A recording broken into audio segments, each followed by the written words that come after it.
नमस्कार, राधे राधे, जय श्री राम। एक बार फिर से आप सभी का आपके अपने YouTube चैनल छोटा वृंदावन पर स्वागत करता हूँ। और आज हम कल के आगे श्री रामचरितमानस का दोहा कांड और चौपाई पढ़ेंगे। तो आज हम 133 से आगे जाएंगे। अयोध्या कांड का ये दोहा और चौपाई है। आशा करता हूँ कि अगर कुछ त्रुटि हुई तो क्षमा करिएगा।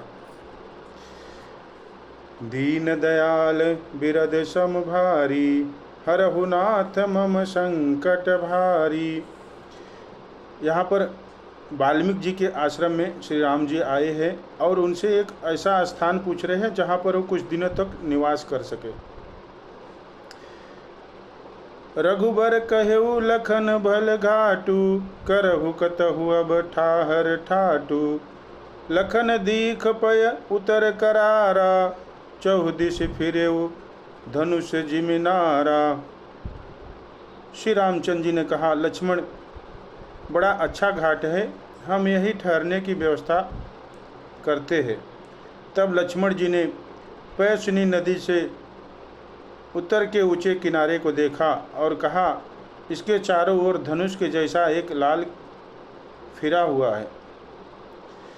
नदी पनच सर समुदम दाना, सकल कलुष कलि साउज नाना। चित्रकूट जनु अचल अहेरी, चुकई न घात मार मुठबेरी। नदी मंदाकिनी उस धनुष की प्रतीक्षा डोरी है जो समदम दान बाण है। कलयुग के समस्त पाप उसके अनेकों हिंसक पशु है। चित्रकूट ही मानो अचल शिकारी है जिसका निशाना कभी चूकता नहीं और जो सामने से मारता है। अस कही लखन ठाउ दिखरावा, थलु बिलो के रघुबर सुख पावा। रमेउ राम मनु देवन जाना, चले सहित सुरथपति प्रधाना। इसका भावार्थ है, ऐसा कहकर लक्ष्मण जी ने स्थान दिखलाया। स्थान को देखकर श्री रामचंद्र जी ने सुख पाया। जब देवताओं ने जाना कि श्री रामचंद्र जी का मन यहाँ रम गया है, तब वे देवताओं के प्रधान थवई विश्वकर्मा को साथ लेकर चले। कोल किरात बेश सब आए, रचे परन तृण सदन सुहाए। बरनिन जाई मंजु दुहिशाला, एक ललित लघु एक विशाला। सब देवता कोल भीलों के वेश में आए और उन्होंने पत्तों और घासों के सुंदर घर बना दिए। दो ऐसी सुंदर कुटिया बनाई जिनका वर्णन नहीं हो सकता। उनमें एक बड़ी सुंदर छोटी सी और दूसरी बड़ी थी। दीन दयाल बिरद सम भारी, हरहु नाथ मम संकट भारी। लखन जानकी सहित प्रभु, राजत रुचिर निकेत। सोह मदन मुनि बेश जनु, रति ऋतुराज समेत। दीन दयाल बिरद सम भारी, हरहु नाथ मम संकट भारी। भावार्थ है, लक्ष्मण जी जानकी जी सहित प्रभु श्री रामचंद्र जी सुंदर घास पत्तों के घर में शोभायमान हैं, मानो कामदेव मुनि का भेष धारण करके पत्नी रति और बसंत ऋतु के साथ सुशोभित हो।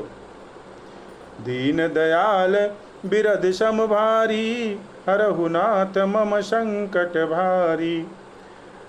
अमर नाग किन्नर दिशपाला, चित्रकूट आए तिहि काला। राम प्रणाम कीन सब काहू, मुदित देव लहि लोचन लाहू। भावार्थ है, उस समय देवता नाग किन्नर और दिक्पाल चित्रकूट में आए और श्री रामचंद्र जी ने सब किसी को प्रणाम किया। देवता नेत्रों का लाभ पाकर आनंदित हुए। बरछि सुमन कह देव समाजू, नाथ सनाथ भय हम आजू। करि विनती दुख दुसह सुनाए, हर्षित निज निज सदन सिधाए। भावार्थ है, फूलों की वर्षा करके देव समाज ने कहा, हे नाथ, आज आपका दर्शन पाकर हम सनाथ हो गए।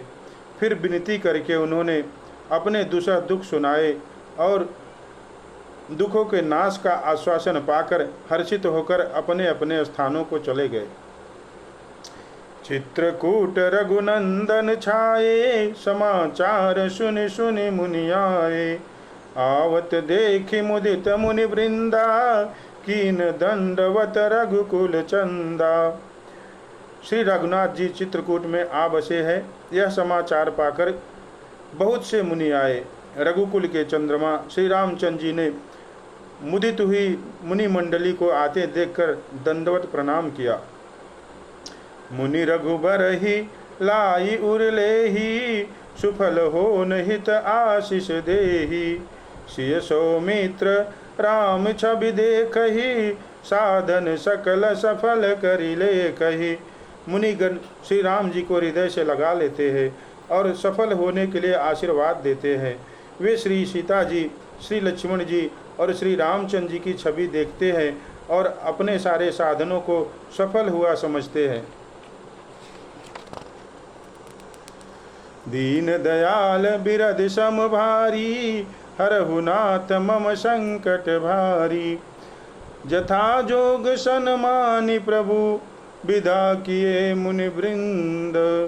करहि जोग जप जाप तप, निज आश्रम सुछंद। दीन दयाल बिरद सम भारी, हरहु नाथ मम संकट भारी। प्रभु श्री रामचंद्र जी ने यथा योग्य सम्मान करके मुनि मंडली को विदा किया। वे सब अपने अपने आश्रमों में अब स्वतंत्रता के साथ योग जप यज्ञ और तप करने लगे। दीन दयाल बिरद सम भारी, हरहु नाथ मम संकट भारी।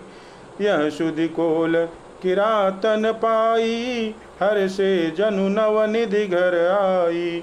कंद मूल फल भरी भरी दोना, चले रंक जनु लूटन सोना। यह समाचार जब कोल भीलों ने पाया तो वे हर्षित हुए, मानो नौ निधियाँ उनके घर पर आ गई हो।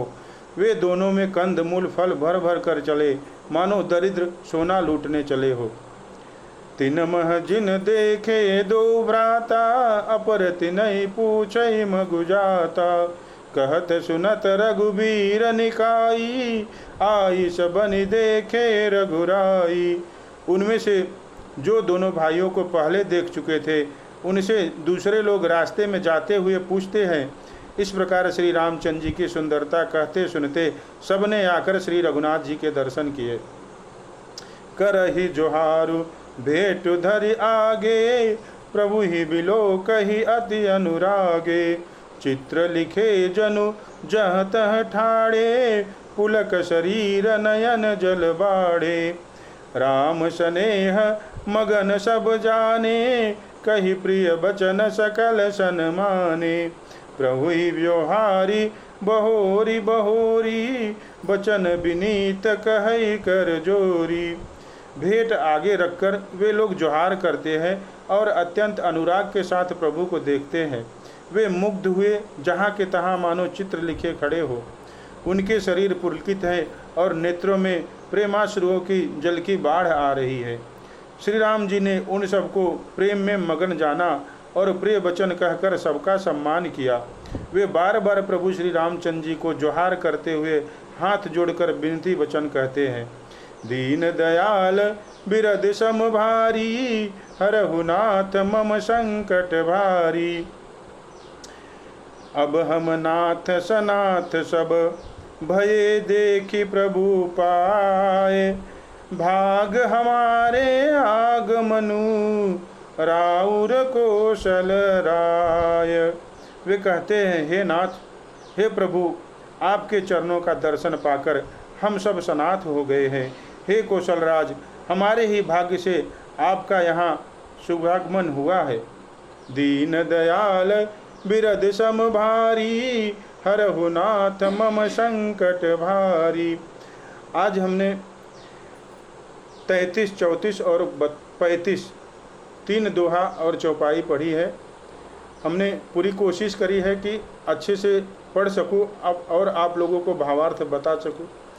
पर कोई त्रुटि हुई है तो कृपा करके क्षमा करिएगा और कमेंट में ज़रूर बताइएगा। जय सिया राम। राधे राधे।